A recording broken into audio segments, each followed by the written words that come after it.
مسلمانوں، تمہاری عورتوں میں جو بدکاری کا ارتکاب کر بیٹھیں ان پر اپنے لوگوں میں سے 4 شخصوں کی شہادت لو۔ اگر وہ ان کی بدکاری کی گواہی دیں تو ان عورتوں کو گھروں میں بند رکھو یہاں تک کہ موت ان کا کام تمام کر دے، یا اللہ ان کے لیے کوئی اور سبیل پیدا کرے۔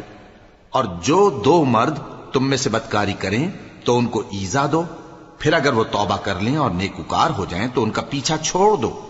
بے شک اللہ توبہ قبول کرنے والا ہے، مہربان ہے۔ اللہ انہی لوگوں کی توبہ قبول فرماتا ہے جو نادانی سے بری حرکت کر بیٹھتے ہیں پھر جلد توبہ کر لیتی ہیں۔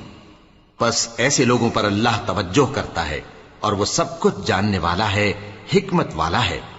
اور ایسے لوگوں کی توبہ قبول نہیں ہوتی جو ساری عمر برے کام کرتے رہیں یہاں تک کہ جب ان میں سے کسی کی موت آ موجود ہو تو اس وقت کہنے لگے کہ اب میں توبہ کرتا ہوں۔ اور نہ ان کی توبہ قبول ہوتی ہے جو کفر کی حالت میں مریں۔ ایسے لوگوں کے لیے ہم نے دردناک عذاب تیار کر رکھا ہے۔ مومنوں، تم کو جائز نہیں کہ زبردستی عورتوں کے وارث بن جاؤ، اور دیکھنا اس نیت سے کہ جو کچھ تم نے ان کو دیا ہے اس میں سے کچھ لے لو، انہیں گھروں میں مت روک رکھنا۔ ہاں، اگر وہ کھلے طور پر بدکاری کی مرتکب ہوں تو اور بات ہے، اور ان کے ساتھ اچھی طرح سے رہو سہو۔ پھر اگر وہ تم کو ناپسند ہوں تو عجب نہیں کہ تم کسی چیز کو ناپسند کرو، اور اللہ اس میں بہت سی بھلائی پیدا کر دے۔